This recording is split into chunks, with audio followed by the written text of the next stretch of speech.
हे महाराज श्री नमोस्तु नमोस्तु नमोस्तु। हे महाराज श्री इच्छामि इच्छामि इच्छामि। आइएगा बंधु, हम आपके बीच से हटें, महाराज श्री के चरणों में निवेदन करें। उसके पूर्व एक ऐसा परिवार यहां पर आज आया है।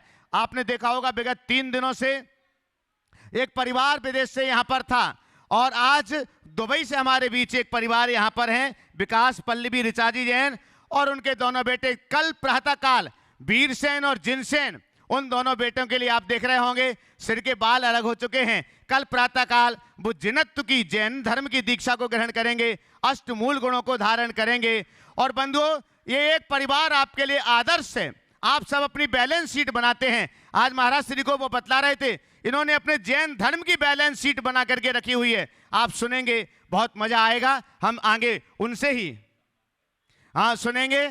तो मैं चाहता हूं यहां पर जो भी पदाधिकारीगण उपस्थित हैं,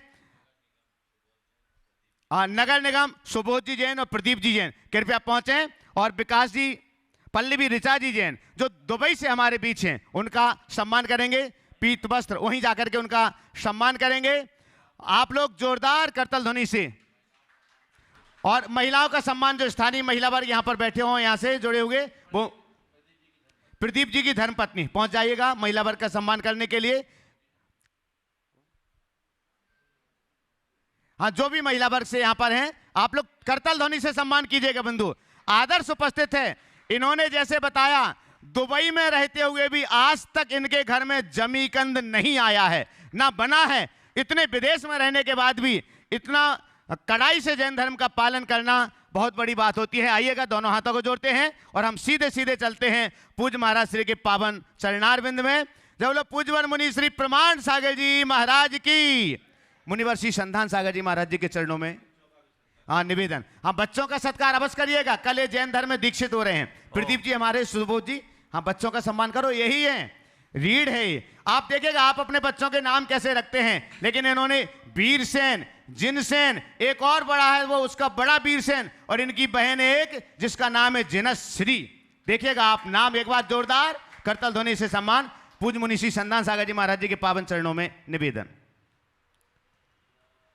बहुत सुंदर। और मैं चाहूँगा कि आज जो दुबई से अपने बीच में है, शिरोमणि संरक्षक गुणायतन गोदा परिवार, आज पहला प्रश्न वही कर लेंगे। विकास जी और पल्लवी जी भी एक प्रश्न करना चाह रही हैं, तो दोनों दो प्रश्न उनके द्वारा, और उसके बाद में तैयार रहेंगे सुनीता जैन, आधारशिला टीकमगढ़। हाँ बोले। नमोस्तु गुरुदेव, सपरिवार नमोस्तु स्वीकार करो गुरुदेव। हम तो बहुत धनी हैं, आपका आशीर्वाद और आपका सानिध्य हमको जब मिलता है हमारा बैटरी चार्ज कर देते हैं आप गुरुवर। हमारा दुबई समाज आपके आशीर्वाद के लिए बहुत बहुत नमोस्तु कह रहा है। और आज हमको ये सौभाग्य मिला कि हमारे दोनों बच्चों का श्रावक संस्कार करने का समय आया, तो गुरुवर हम कहीं नहीं देखे, हम सीधा हमारे गुरुवर के पास पहुंच गए। गुरुदेव, आज हम आपसे जब सुने कि गुरुकुल की कितनी बड़ी महिमा होती है, और इतना बड़ा न्यूज़, एक जैन धर्म और जैन सोसाइटी के लिए एक इतना बड़ा रेवोल्यूशन लाने वाला कदम। वैसे आज गुरुवर का प्रोजेक्ट सब बड़े होते हैं। आचार्य श्री के प्रोजेक्ट प्रतिभा स्थली से स्टार्ट हुई, जब वहाँ सब बच्चियों के लिए देखा गया, और अब जो next project, the next big thing, जो हमारे लड़कों के लिए एक वैक्यूम नजर आ रहा था, वो जो Kalinga institute of social science India का सबसे बड़ा प्रोजेक्ट है, उनसे भी बड़ा प्रोजेक्ट होने वाला है हमारा गुरुकुल का प्रोजेक्ट, जो मुनि श्री प्रमाण सागर जी गुरुदेव, आचार्य विद्यासागर जी महामुनिराज, आचार्य समय सागर जी महामुनिराज के सानिध्य आशीर्वाद से ये होगा। गुरुवर, ये संक्षेप में तो हमने बहुत कुछ सुन लिया, बट इस जो पर्टिकुलर प्रोजेक्ट का जो हमको लाभ मिलने वाला है, कब तक लाभ मिलेगा गुरुदेव, और ये कहां तक पहुंचेगा और कब तक पहुंचेगा, आपके ही मुखारबिन से सुने तो बहुत अच्छा लगेगा। पहले तो मैं चाहूंगा इस परिवार का जोरदार अभिनंदन करो। 7 समुंदर पार बसने के बाद भी धर्म के मौलिक संस्कारों को जीवंत रखना निश्चित रूप से अभिनंदनीय है। आप सब सुनकर ताज्जुब करोगे इनके घर में कभी जमी कंद नहीं आया, इन बच्चों ने जमी कंद नहीं किया। ये बच्चे कभी रात्रि भोजन नहीं किए। देव दर्शन दुबई में रह कर के भी प्रायः करते रहे। 8 वर्ष के होने पर कल प्रथमाभिषेक के लिए पूरे परिवार के साथ यहाँ आए हैं। आज देखो अपने बाल भी उनने साफ करा लिए हर्षित भाव से। और मुझे तब बहुत आश्चर्य हुआ जब मुझे मालूम पड़ा, आज इनने अपनी धर्म की बैलेंस शीट बताई कि इन बच्चों ने अपने जीवन में अभी तक क्या क्या किया धर्म क्षेत्र में। तो इन दोनों बच्चों ने 25 और 24 उपवास किए हैं निर्जल। 8 साल की उम्र नहीं हुई, बड़े बड़े जिंदगी में नहीं किए होंगे। अभी 50 साल 60 साल वालों ने जिंदगी में 25 उपवास नहीं किए होंगे। और इन दोनों नन्हे मुन्ने बच्चों ने अपने जीवन में 25 और 24, इनकी एक है ना जीनाश्री थोड़ी सी बड़ी है, वो 42 उपवास 65 उपवास कर ली, जो अभी प्रतिभा सलीम पढ़ती हाँ पढ़ चुकी क्लास 10 तक पढ़ी और 10 तक पढ़ी। हाँ, तो ये इन बच्चों ने दान किया अपने पॉकेट मनी से। तो ये संस्कार, ये प्रेरणा सब परिवारों में जगनी चाहिए। आजकल प्रायः देखने में आता है कि समृद्धि के साथ संस्कार धूमिल पड़ते जाते हैं। हमारे समाज में जो जो समृद्धि बढ़ रही है त्यों तो संस्कार गौण हो रहे हैं। ये उसका एक अच्छा उदाहरण है कि समृद्धि के साथ संस्कारों को सुरक्षित रख करके चल रहे हैं। ये दुबई के एक बड़े एंटरप्रेन्योर है, पेशे से चार्टर्ड अकाउंटेंट है, और अपने संस्कारों को सुरक्षित रखते हुए कितना उच्च आदर्श उपस्थित कर रहे हैं जो सभी के लिए प्रेरणा है। आपने गुरुकुलम की बात की, श्री विद्या प्रमाण गुरुकुलम एक बहुत दूरदर्शी सोच के साथ शुरू किया जा रहा है। अब आपने अभी शुरू किए नहीं और आगे की बात करना शुरू कर दी तो मैं क्या बोलूं। समय आएगा तो बोलूँगा, लेकिन बहुत प्रसन्नता है कि जैसा हमने सोचा था उससे कहीं और अच्छा रूप ये लेने जा रहा है। बहुत सारे बच्चों को अभी उसमें प्रवेश नहीं मिला। जो बच्चे वंचित रह गए, मैं तो भावना भाता हूँ कि जल्दी उनके लिए भी पुण्य जगे और उन्हें भी कोई अच्छा अवसर प्राप्त हो। मेरी भावना तो केवल यही है कि इस गुरुकुलम में जो बच्चा आ गया, समझ लो उसने अपनी ज़िंदगी पा गया। वो अपने जीवन के लिए फिर उसे कोई चिंता करने की ज़रूरत नहीं है। मैं अभी समय पूर्व ज़्यादा कुछ बताने की स्थिति में नहीं हूँ, लेकिन मैं सभी से कहूँगा ऐसे उपक्रमों में सभी को आगे आने की ज़रूरत है। ये एक छोटा सा गुरुकुलम है। अपने देश के इन बच्चों को आगे बढ़ाने के लिए ऐसे एक नहीं हजारों गुरुकुलम की ज़रूरत होगी। और हम चाहेंगे कि आप लोग ऐसी उदारता को प्रदर्शित करते रहे और ऐसे कार्यों में बढ़ चढ़ करके हिस्सा ले। मुझसे कई लोगों ने बोला महाराज जी इसमें शुल्क रखा गया होता तो अच्छा होता, पर मैंने सोचा देश में शुल्क सहित तो अनेक विद्यालय चल ही रहे हैं। एक ऐसा भी मॉडल होना चाहिए जिसमें बस बच्चों को अपने प्रवेश के लिए सोचना है, उसके बाद उन्हें कुछ नहीं सोचना। और ये गरीब और अमीर बच्चों के लिए नहीं, ये मेधावी बच्चों के लिए है। बच्चे न गरीब होते न अमीर होते हैं, गरीब और अमीर तो उनके माँ बाप होते हैं। बच्चे तो हमारे होनहार बच्चे हैं जो हमारे समाज के भविष्य हैं। तो हम मेधावी बच्चों को प्रमुखता देकर इसे आगे बढ़ाने की कोशिश कर रहे हैं। ये आप जो यहाँ सुविधा है, आप इससे अनुमान लगा लो जिस इस विद्यालय में ये बच्चे पढ़ रहे हैं, सेज इंटरनेशनल, उसकी फीस 85,000 रुपये साल की, अकेले उसकी फीस। इसके बाद आना जाना, हॉस्टल, रेस, ट्यूशन फीस, अन्य चीज़ें आप अनुमान लगा ले कितना खर्च होगा। लोगों ने तो अभी कह दिया था कि 1 लाख रुपया साल खर्च होगा। जब हिसाब लगाया तो उससे लगभग दुगने की व्यवस्था इन लोगों ने बना ली। पर ये बच्चों का भाग्य है, देने वाले दे रहे हैं।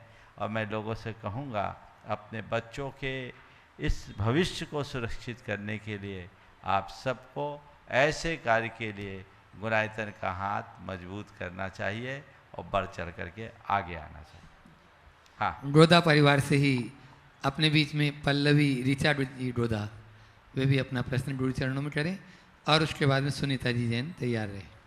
जय बोलो संत शिरोमणि आचार्य विद्यासागर जी महाराज ओ की सीधे जय। सवाल कर लो। जय बोलो प्रमाण सागर जी महाराज त्रिबार नमस्तु। महाराज जी, जैसे आप बच्चों के बारे में पता है आपको कि इन्होंने इतने उपवास किए। इनकी बड़ी बहन जिंजरी, वो भी 8 साल की थी तो प्रथम आहार आपको दिया था उसने, और उस टाइम पे आपको एक प्रश्न भी पूछा था उसने कि मेरे कर्म मिटाने के लिए मैं कौन सा व्रत करूं, तो आपने उसको कर्म दहन व्रत बताया था। तो इन दोनों बच्चों के लिए भी कोई ऐसा व्रत बताइए कि ये भी 8 साल के हुए, तो इनके लिए कौन सा है कि आगे ये भी ऐसे ही पद पे कल चले। कल कल इनको विधिवत जैन बन जाने दो। अच्छा अभी बात। तो जन्म से जैन है, कल ठीक है। ये कर्म से जैन बनेंगे तब बताऊंगा, है ना। ठीक है बच्चों को महाराज। कुछ पूछना है तो मौका दे दो। अच्छा, और महाराज जिनसेन वीरसेन, हाँ एक और प्रश्न पूछना था महाराज जी कि जैसे व्रत की विधि होती है, वैसे जाप की कोई विधि कैसे होती है, वो थोड़ा सा आप बताएंगे कैसे करना होता है। जाप की विधि अलग अलग जापों की अलग अलग विधि होती है। हम कोई भी जाप लें, अमूमन सभी नमोकार मंत्र की जाप करते हैं। तो नमोकार मंत्र को हम 3 रीति से जप सकते हैं, एक माला के द्वारा, एक उंगली के द्वारा और एक मानस जाप जिसमें उंगली भी न चलाए, श्वास प्रश्वास के द्वारा। श्वास ले नमो अर्हंतानम, श्वास छोड़े नमो सिद्धानम, श्वास ले नमो आयर्यानम, फिर श्वास छोड़े नमो वज्रायनम, पुनः श्वास लेने पर नमो लोए और श्वास छोड़ने में सव साहुनम। 3 बार श्वास लेने छोड़ने में 1 बार नमोकार मंत्र का आराधन होता है। ये सामान्य जाप है, लेकिन जब किसी जप विशेष का संकल्प लेते हैं उनकी संख्या के साथ, ये मान लीजिए मुझे ये जाप 1.25 लाख जाप करनी है, 11 लाख जाप करनी है या 51,000 जाप करनी है, जो भी आपने संकल्प लिया उसके लिए एक स्थान निश्चित करना चाहिए, समय निश्चित करना चाहिए। वस्त्रादि की शुद्धि के साथ पूर्व या उत्तर मुख में ऐसे स्थान में बैठकर जहाँ किसी प्रकार की बाधा न हो, व्यवधान न हो, एकाग्र चित्त होकर विशुद्धिपूर्वक जाप करना चाहिए। नमोस्तु नमोस्तु। नमोस्तु गुरुदेव। अगर हम लोग कोई पाप करें उसका पश्चाताप कैसे करें? पाप करने के बाद देखो छोटे मोटे पाप हो ना तो उसी तुरंत भगवान को याद करके कहना है, भगवान मैंने ये पाप किया, मुझसे गलती हो गई, मुझे क्षमा करे, अब मैं इसकी पुनरावृत्ति नहीं करूँगा, मेरा ये पाप मिथ्या हो, और एक कायस्वर किया करो। और बड़ा पाप हो तो गुरुओं से उसका आशीर्वाद लेना चाहिए, प्रायश्चित लेना चाहिए। ठीक है, चलो। वीरसेन, हाँ हाँ बोलो। नमोस्तु महाराज जी, नमोस्तु महाराज जी, नमोस्तु महाराज जी। मेरा प्रश्न है कि जैसे पंच परवेष्टि में उपाध्याय होते हैं, तो पहले के इसमें तो हम लोग सुनते थे पहले के काल में कि उपाध्याय होते थे, आज के समय में उपाध्याय किन्हें कहेंगे? देखो 11 अंग 14 पूर्व का तो किसी को ज्ञान ही नहीं है। उस हिसाब से 25 मूल गुण के धारी तो कोई उपाध्याय नहीं। दरअसल उपाध्याय आचार्य एक व्यवस्था है संघ के संचालन के लिए। आचार्य संघ के नायक होते हैं, जैसे ग्रुप कैप्टन, समझ गए, वो पूरे संघ के दायित्व को आगे संभालते हैं, एक प्रकार से नेतृत्व प्रदान करते हैं। उपाध्याय जो होते हैं वो अध्ययन अध्यापन का कार्य कराते हैं। आचार्य का काम दीक्षा है, उपाध्याय का काम शिक्षा है और साधु का काम साधना है। तो कई बार आचार्य भी आचार्य के साथ साथ उपाध्याय का दायित्व निभा देते हैं। हमारे गुरुदेव ने हम लोगों के लिए 3 in 1 की भूमिका दिखाई। वे आचार्य भी थे, उपाध्याय भी थे और साधु भी थे। तीनों गुण उनमें हम लोगों ने देखे हैं और उनने बखूबी उसे निभाया है।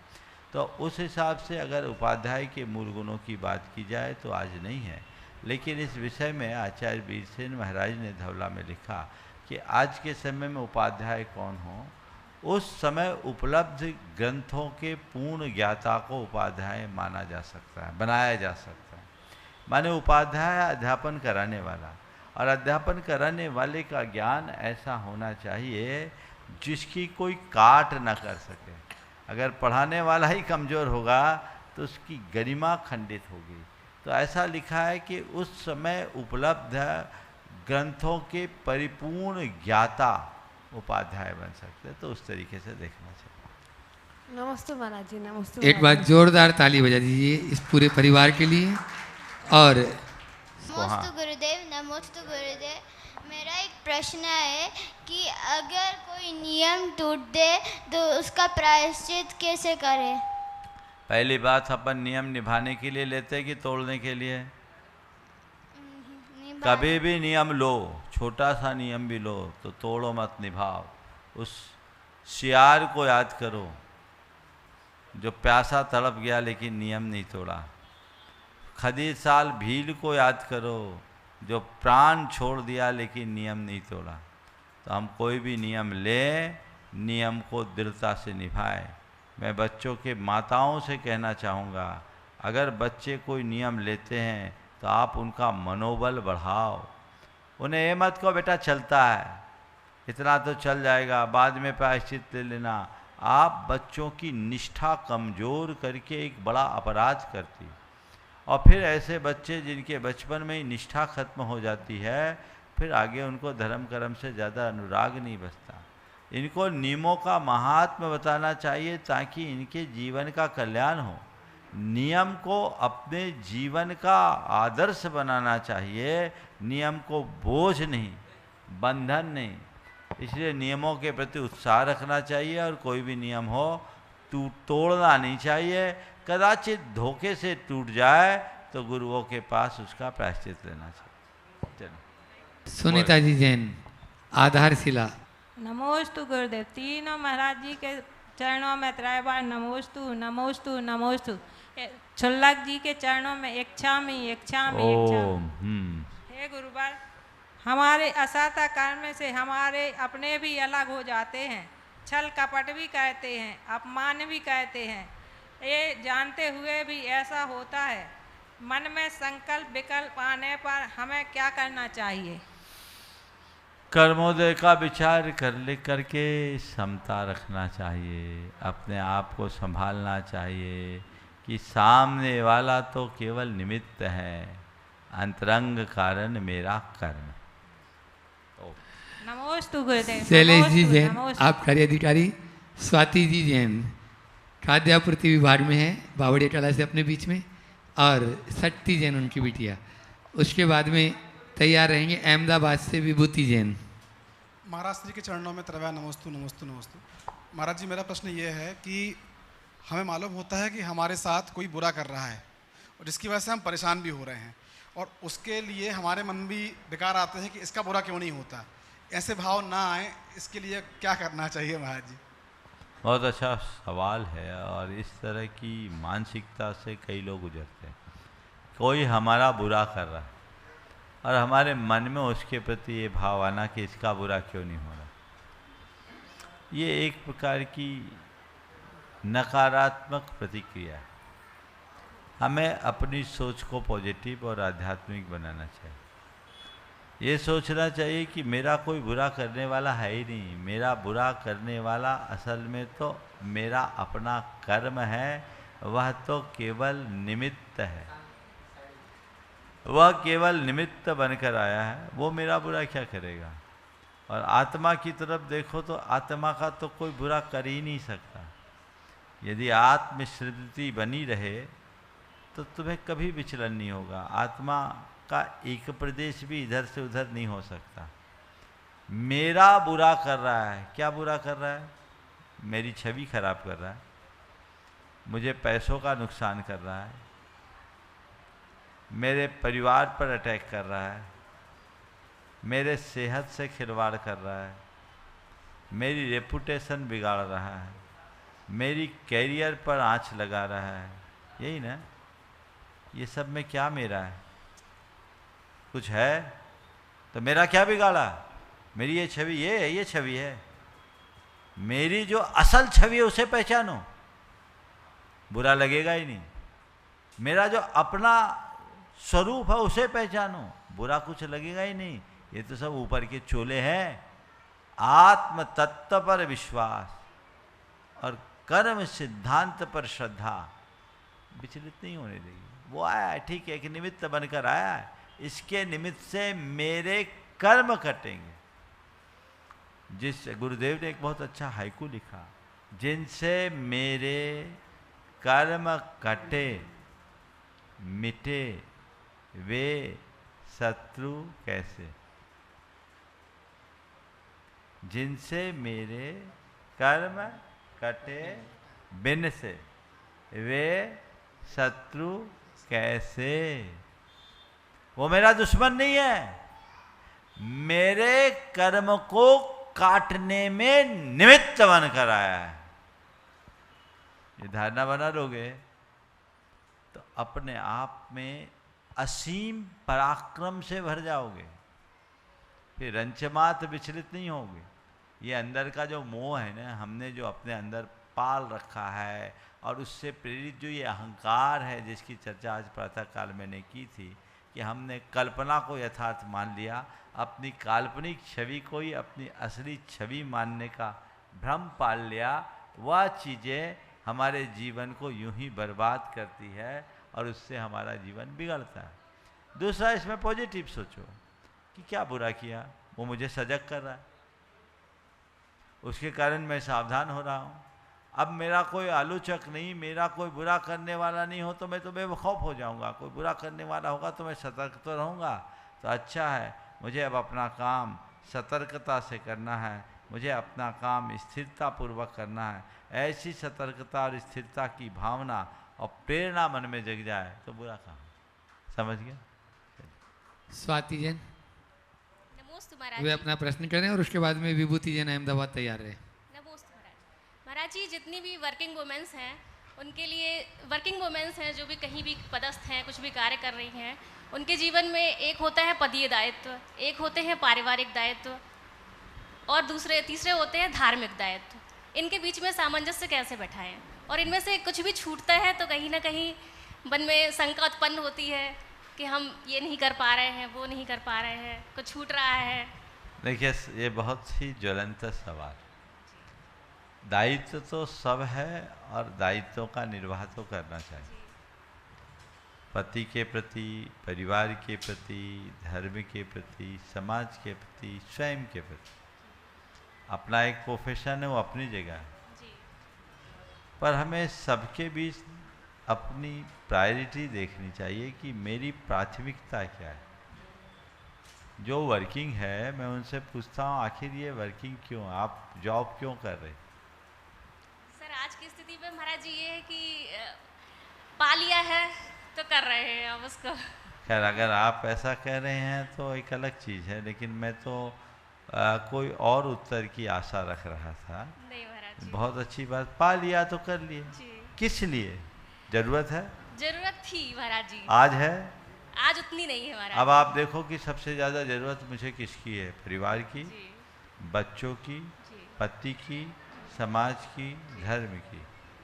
जो ज़्यादा जरूरी उस पर ध्यान दो। जी महाराज। पैसा कमाओगे तो पर्स भरेगा और घर में हर महीने कुछ ज्वेलरी जाएगी। जी महाराज जी। लेकिन यदि सही तरीके से विचार करोगे तो परिवार में खुशियों के फूल खिलेंगे। अब तुम्हें तय करना है कि मुझे क्या करना है, ये देख के करना। नमस्ते महाराज।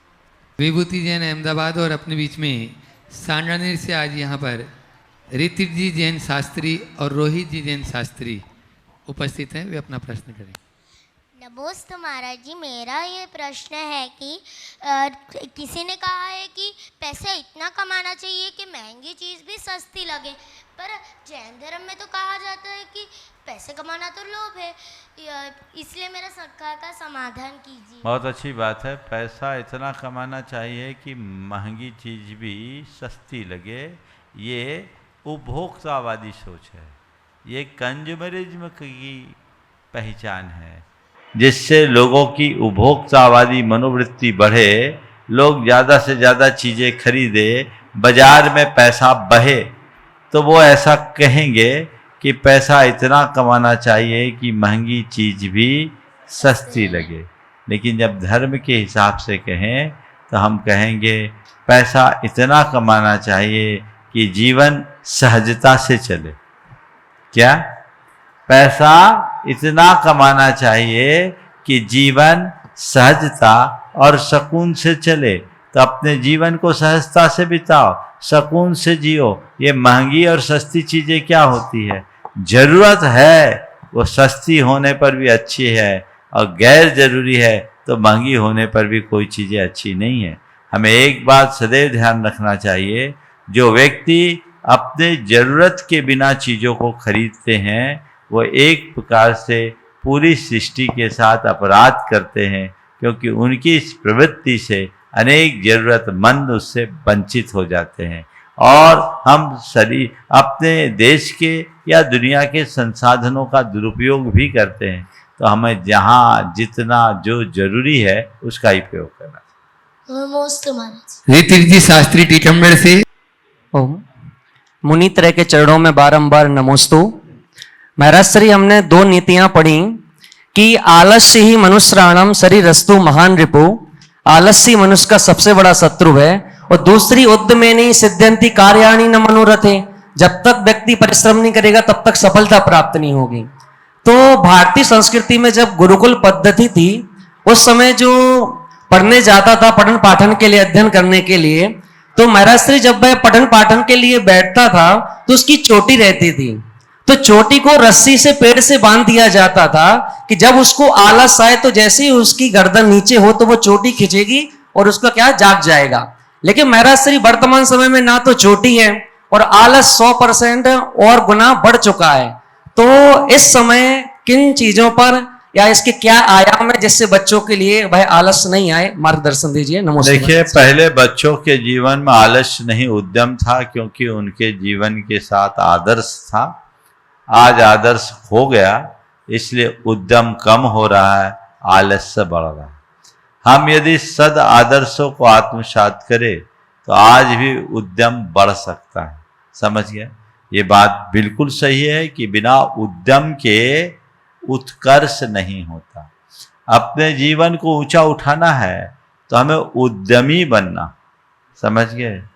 हाँ, उद्यमी बनो, उधम नहीं, बनो दमी आदमी।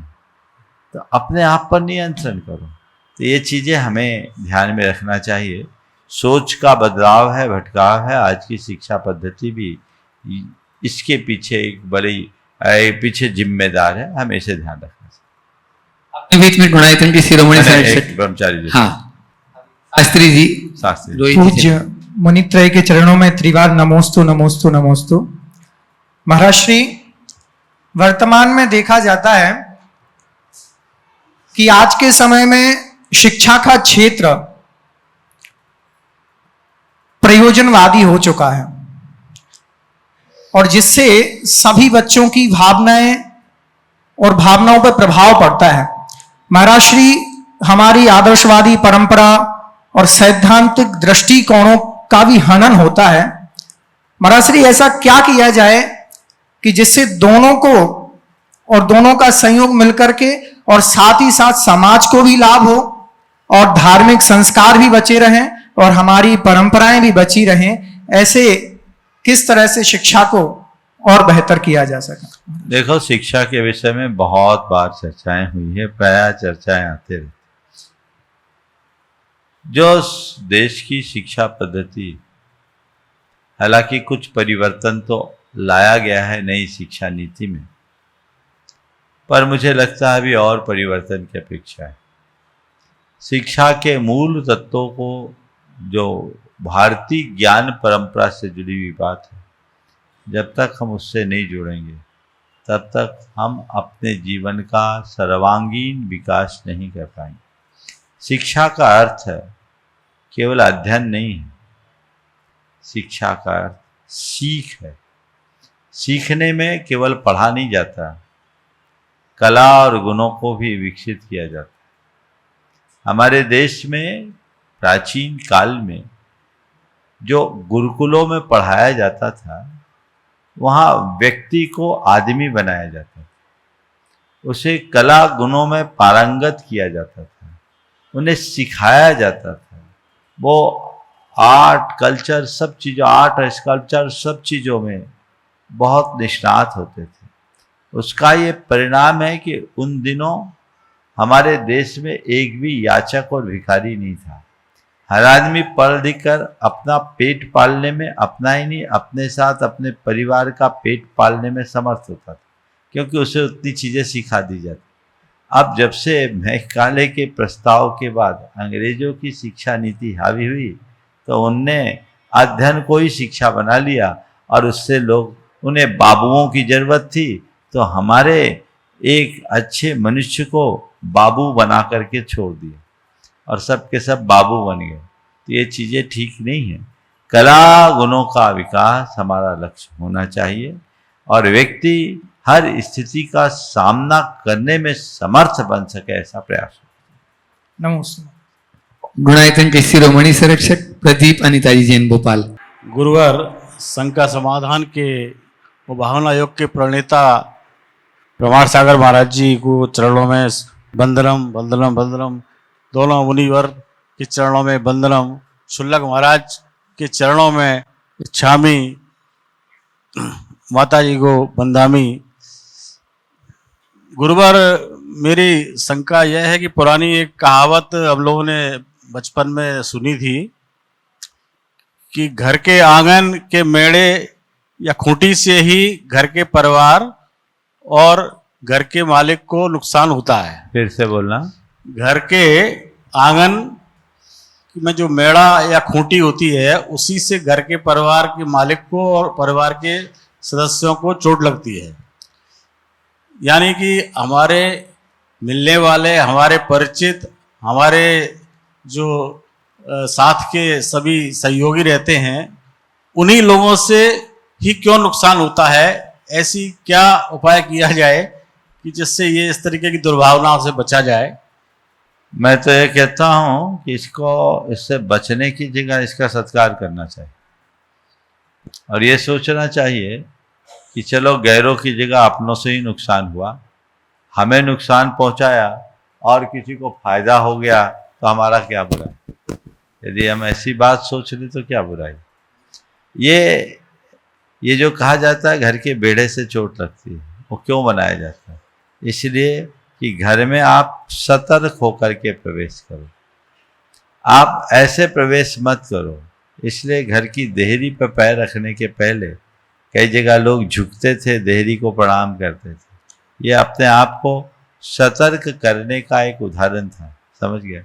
तो हम सतर्कता के साथ जीवन जिए।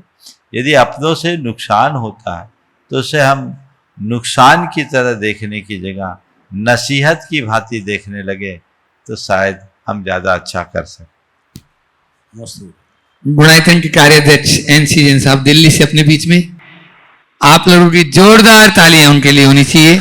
और मैं चाहूंगा श्री प्रमाण गुरुकुल विद्या प्रमाण गुरुकुलम के नगर निगम से अपने बीच में यहाँ पर गुणायतन ट्रस्टी भी हैं और अहर्निश लगे रहते हैं, ऐसे सुबोध जी वहीं पर जाकर उनका सम्मान अभिनंदन करेंगे। संघ के चरणों में मेरा परिवार और समस्त दिल्ली जैन समाज और गुणायतन परिवार का त्रय बार नमोस्तु। गुरुवार शायद ये प्रश्न पूछा गया और कल बम्बई में जो एक घटना घटी है कि एक दिगंबर जैन मंदिर को कल सुबह 8 बजे पूरा ध्वस्त कर दिया गया और परसों शाम को कोर्ट का आदेश आया, बिना कोई वक्त दिए, बिना कोई समय दिए, सुबह 8 बजे पूरे मंदिर को, जबकि वहाँ पूजा अर्चना चल रही थी, किताबों को फेंक दिया गया, जिनवाणी शास्त्रों को एक तरफ सड़क पे फेंक दिया गया। और उसके बाद 12 बजे 1 बजे में स्टे मिल गया था, लेकिन तब तक वो सारा ध्वस्त हो चुका था। पूरे भारत में ज़बरदस्त रोष है। आज चीफ मिनिस्टर साहब से मुलाकात करी, उन्होंने आदेश दिए हैं कि शायद वापस कुछ न कुछ किया जाए, लेकिन क्या हम इतने कमज़ोर हैं कि हमारे जिनालय को हम नहीं बचा पा रहे हैं, या ऐसी क्या दिक्कत है कि ऐसे ये 20-25 साल से अदालत में केस चल रहा था। मैं भी कई बार उस मंदिर में अभिषेक करके आया हूँ, लेकिन इतना होते हुए हम इतने संख्या बल में कम है, लेकिन आर्थिक स्थिति से इतने उभरे हुए हैं, फिर भी हम अपना बचाव जगह जगह कर नहीं पाते हैं। तो गुरुदेव ऐसा आशीर्वाद दें और ऐसा हमें कोई संदेश दें कि आगे ऐसी घटना न हो और हमारे मंदिर को और हमारी संस्कृति को हम सुरक्षित रख सकें। आपने जो बात कही है ये निश्चित ही बहुत ही दुर्भाग्यपूर्ण। जिन मंदिर का इस प्रकार से ध्वस्त किया जाना केवल किसी इमारत को ध्वस्त करना नहीं है, ये हमारी आस्था को ध्वस्त करना। मुझे आगे पीछे का नहीं मालूम कि उस जिनालय के साथ क्या प्रसंग चल रहा था, अदालत का क्या आदेश था, लेकिन एक सामान्य सी प्रक्रिया इतनी तो जानी जाती है कि एक अदालत जब कोई आदेश देती है तो ऊपरी अदालत तक जाने की गुंजाइश रहती। फौरी तौर पर इधर अदालत का आदेश निकला और सुबह सुबह दल बल सहित जाकर इस तरह की कार्यवाही कर देना मुझे कुछ ही और अभिप्राय का संदेश देता है। हमें ऐसे लोगों को पहचानना चाहिए कि आखिर ऐसा हुआ क्यों। दो स्तर पर हमें विचार करना चाहिए। पहला कि हमारे समाज में जितने भी मंदिर और धर्मायतन हैं, हम उनका निर्माण इस तरीके से कराएं कि कभी इसमें आँच ना आए और उन्हें हम पूरी तरह से कानूनी तौर पर सुरक्षित करें, उनकी सुरक्षा को सुनिश्चित करें ताकि कहीं हमारी आस्था के साथ किसी प्रकार का खिलवाड़ न हो सके। और दूसरी बात, यदि कहीं ऐसा होता है तो हम उसे सुरक्षित करने के लिए जो भी संभव उपाय है वो उपाय करें ताकि हमारी आस्था अखंडित बनी रहे। अब ये घटना घटी है, आपने बताया कि मुख्यमंत्री जी ने इस पर कुछ अपनी ओर से निर्देश जारी किया, लेकिन ये तो बहुत ही निंदनीय कृत्य हुआ कैसे, इसका विचार करना चाहिए और उसे रोकने का प्रयास करना चाहिए। आगे किसी भी धर्मायतन के साथ इस तरह की पुनरावृत्ति ना हो।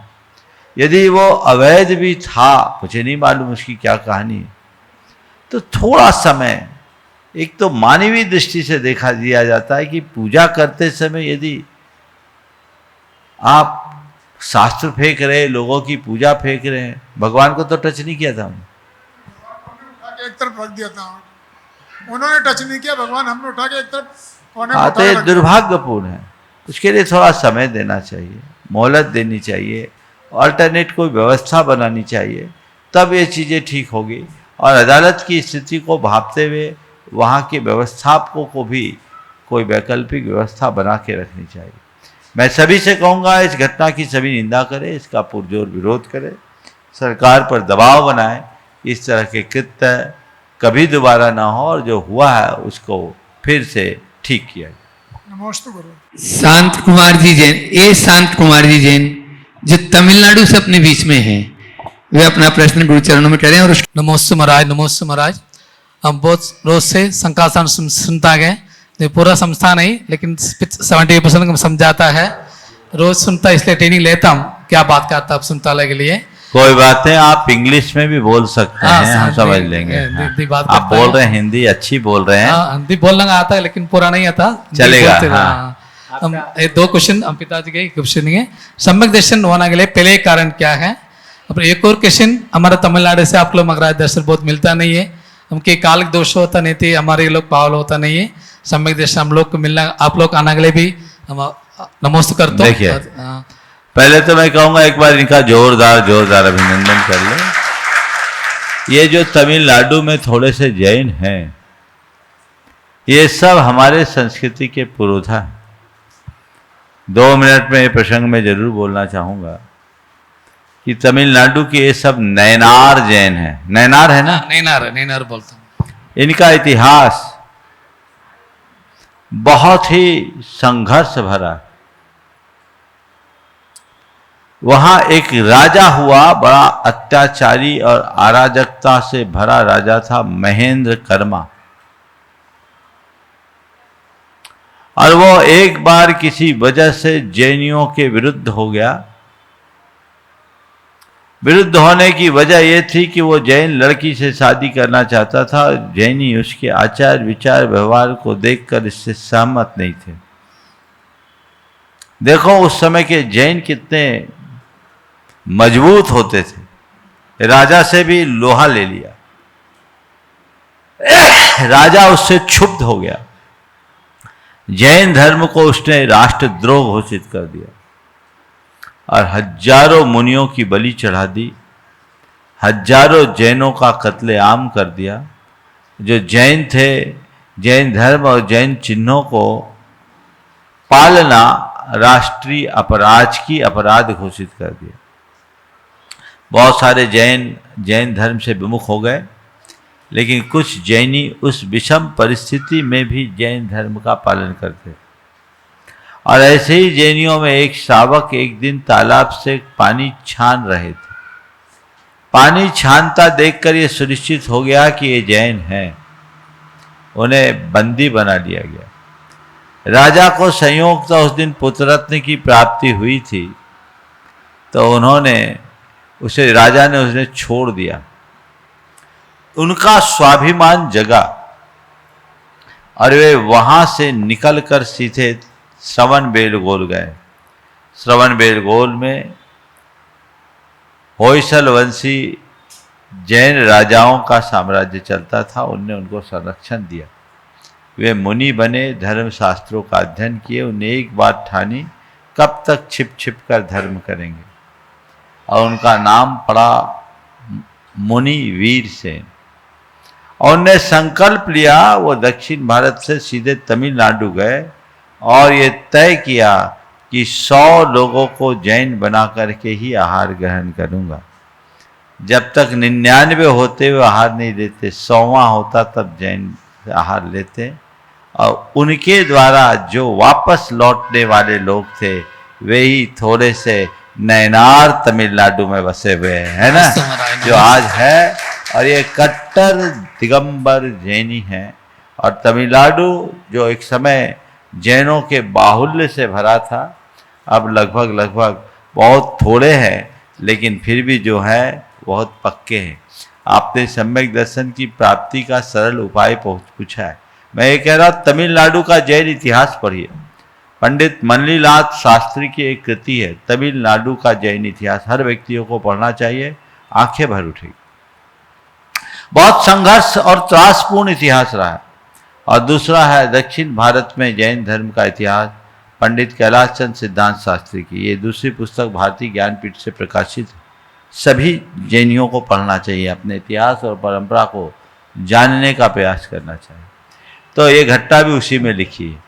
तो मैं आप सबसे कह रहा हूँ, सम्यक दर्शन को प्राप्त करने का सबसे सरल मार्ग सच्चे देव शास्त्र गुरु का अनुरागी बनना, उनके संसर्ग और सानिध्य में रहना।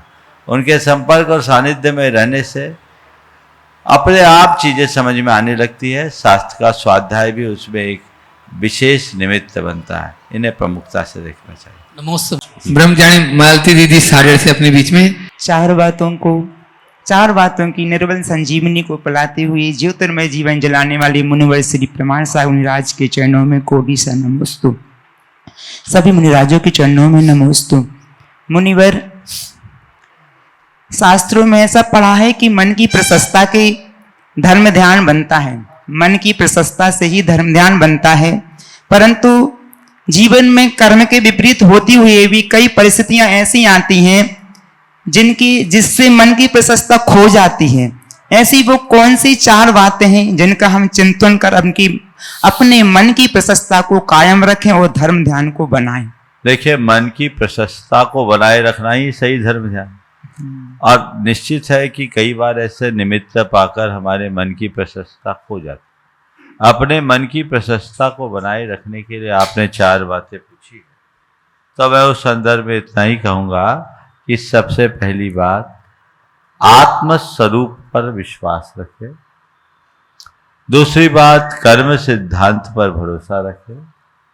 तीसरी बात, सोच को सकारात्मक बनाएं। और चौथी बात, क्षमा करने की आदत डालें। क्षमा मांगने और क्षमा करने की आदत डालें। आत्मा के स्वरूप पर विश्वास होगा तो फिर लगेगा ही नहीं कि मेरा कोई ऊंच नीच होने वाला है। कर्म सिद्धांत पर विश्वास होगा तो हम समझेंगे कि सामने वाला केवल निमित्त है। सकारात्मक सोच रखेंगे तो हमें उल्टा भी सीधा दिखने लगेगा, और क्षमा मांगने और क्षमा करने की आदत आ जाए तो कभी कुछ गड़बड़ होगा ही नहीं। ये अपना नमोस्तु मेरे पूज्य महाराज श्री जी चरणों में आप सबकी ओर से मैं अपनी ओर से नमोस्तु निवेदित करते हुए कि उनकी अपनी कोई शंका नहीं, लेकिन फिर भी वे अपनी शंका के माध्यम से हम सबको ज्ञान की गंगा में अवगाहन करने का अवसर प्रदान करें। पूज्य महाराज श्री जी। मुनि श्री को नमोस्तु करते हुए, गर्मी दिन प्रतिदिन बढ़ती जा रही है और व्यक्ति के लिए ठंडा ठंडा कूल कूल आनंद देने वाला बन रहा है। पूरा बाजार में कोल्ड ड्रिंक्स है और ठंडे पानी से कहना चाहिए सबको आकर्षित कर रहा है। ऐसे समय में शारीरिक स्वास्थ्य और धार्मिक अपने अहिंसा की दृष्टिकोण से किस तरह से अपने को संयमित रखा जाए, किस गर्मी के मौसम में शीतलता भी मिले और हमारा शरीर और धर्म दोनों सुरक्षित रहे। बहुत ही महत्वपूर्ण सवाल महाराज श्री ने उठाया। निश्चित शीतल पेय तो प्राचीन काल में भी लोग पीते थे और गर्मियों के दिनों में शीतल पेय का चलन है, आप पीजिए। लेकिन आप शीतल पेय इस तरीके से पीजिए जो धर्म की दृष्टि से भी और स्वास्थ्य की दृष्टि से भी उपयोगी हो। अभी मैं आप सबके द्वारा प्रयुक्त की जाने वाले जितने भी शीतल पेय है, जैसे आप कोल्ड ड्रिंक के नाम से जानते हैं, ये महाहानिकारक है। इसे अनेक बार प्रमाणित किया जा चुका है। ये आपके शरीर के शर्करा के स्तर को, ब्लड शुगर को बढ़ाने वाला है और अनेक बीमारियों का कारण है, क्योंकि ये सब केमिकल वेस्ट है, आपके शरीर को बर्बाद करने वाले हैं, विकृत करने वाले हैं, आपकी जठराग्नि को मंद करने वाली हैं, बीमारियों का भंडार है। इसलिए इनसे बचना चाहिए। ये हमारे शरीर को कोई पोषक तत्व प्रदान नहीं करते, बल्कि हमारे शरीर में एक्स्ट्रा ग्लूकोज जमा कर अनेक प्रकार के टॉक्सिन्स भर देते हैं, यानी हमारे शरीर को विषैला बना देते हैं, विषाक्त बना देते हैं। तो हमें ऐसी प्रवृत्तियों से अपने आप को बचाना चाहिए। कोल्ड ड्रिंक, शीतल पेय बंद करो। अब ठंडा पीना है, अब फ्रूटी चाहिए और सब तरह फ्रूटी तो ठीक है, और तरह के कोल्ड ड्रिंक बहुत चलते हैं। मैं आपसे कहता हूँ अगर ठंडा ही लेना है तो हमारे देश में ठंडा ही चलता था। छाछ की लस्सी चलती थी, गन्ने का रस चलता है, आप संतरे का रस ले लो, डाब का पानी पी लो, इसका आम का पना पी लो। ये पैसा आपके देश के किसान के जेब में जाएगा, किसी मल्टीनेशनल कंपनी में नहीं, और आपकी सेहत भी सुरक्षित रहेगी। और इसे ठंडा करने का भी परंपरागत तरीका था। अभी जैसे आप लोग घरों में फ्रिज का उपयोग करते हैं, रिसर्च बताते हैं कि फ्रिज और फ्रिज में प्रयुक्त अमोनिया गैस सेहत के लिए उपयुक्त नहीं है, हार्ट अटैक का भी कारण है और किडनी जैसे अंगों के लिए भी प्रभावित करती है। आपको ये चीज़ें से पूरा होने दो, आपको ये चीज़ें बिल्कुल ध्यान में रखना चाहिए। मटके का पानी पीजिए। अभी डॉक्टर भंडारी जी, मनोहर लाल जी भंडारी, डॉक्टर मनोहर भंडारी इंदौर के बहुत बड़े चिकित्सक हैं और उनके पुस्तक है भारतीय ज्ञान परंपरा और समग्र स्वास्थ्य। ये किताब सबको पढ़नी है। मध्य प्रदेश हिंदी ग्रंथ अकादमी से ये प्रकाशित हुई है, आप इसे उपलब्ध कर सकते हैं। उन्होंने इन सब बातों पर बहुत ही स्पष्टता के साथ तथ्यात्मक ढंग से लिखा है कि ये हमारे सेहत के लिए काल है। इनका बंद कीजिए। घर में मटके और सुराही का प्रयोग कीजिए ना। फ्रिज का पानी क्यों पीना, वो आपके लिए बर्बाद करेगा। और आज कई तरह की बीमारी आ रही है, हटा दीजिए। और अब तो मिट्टी कूल नाम की एक कंपनी मिट्टी का फ्रिज बना रही, इको फ्रेंडली। आपको कोई जरूरत नहीं इस तरह के अमोनिया वाले फ्रिज की, चीजें सुरक्षित रहेगी। आप उसको लीजिए, उसका स्वाद भी अलग। मटके का पानी, सुराही के पानी का स्वाद एक तरफ और फ्रिज के पानी का स्वाद एक तरफ, देखो कितना अंतर। उसमें मिनरल्स मिलते हैं। तो आप उसी परंपरा को पुनरुज्जीवित कीजिए, फालतू के खर्च से बचेंगे, अपने सेहत को सुरक्षित रख पाएंगे। इसमें पानी छानने की भी प्रक्रिया आपकी पूरी होगी और आपका स्वास्थ्य सुरक्षित होगा। पुराने ज़माने में एक और टेक्निक थी पानी को ठंडा करने की। पूरे मटके या हंडे को भर दिया जाता था लबालब, उसको कपड़े से बांध दिया जाता था और उल्टा लटका दिया जाता था। एक बूंद पानी नहीं गिरता। आप सोचोगे कि पानी, एयर का प्रेशर होने से पानी गिरता नहीं, और पानी 2-3 घंटे में ऐसा ठंडा हो जाए कि पूछो ही नहीं, और उसका स्वाद भी अच्छा है। आज भी कतिपय व्रती लोग इसी तरीके से पानी को ठंडा करते हैं। तो जो हमारे परंपरा के अनुकूल है उसका हमें ध्यान रखना चाहिए और ऐसी प्रवृत्तियों से सभी को बचना चाहिए। बंधुओं, इन दिनों जो एक नई प्रवचन श्रृंखला यहाँ प्रारंभ हुई, सबकी भावना थी कि कुछ नया हम सबको मिले जो भावना योग के प्रायोगिक रूप में हो। तो हमने एक श्रृंखला अभी प्रारंभ की है, मुझे लगता है काफ़ी लंबी चलेगी। भावना योग से नकारात्मकता का हल, और मैंने एक एक शब्दों के आधार पर जितने भी नकारात्मक वृत्तियां हैं उनको रेखांकित करने का प्रयास किया है। और उसमें ये एक प्रकार से कार्यशाला है, वर्कशॉप है, जिसमें आपको एक्टिविटीज़ भी है और भावना योग भी है। जो लोग भी इसका लाभ ले रहे हैं वे रोज़ ले, निश्चित नियमित समय पर ले, और जो अभी तक नहीं ले पाए वे लाभ लेने का मन बनाए, अन्य लोगों को भी इससे जोड़े, उन्हें प्रेरित करें ताकि कुछ अच्छा ग्रहण किया जा सके और अच्छा घटित किया जा सके। समय पर्याप्त हो गया है, यहीं पर विराम। बोलिए अहिंसा परमो धर्म की।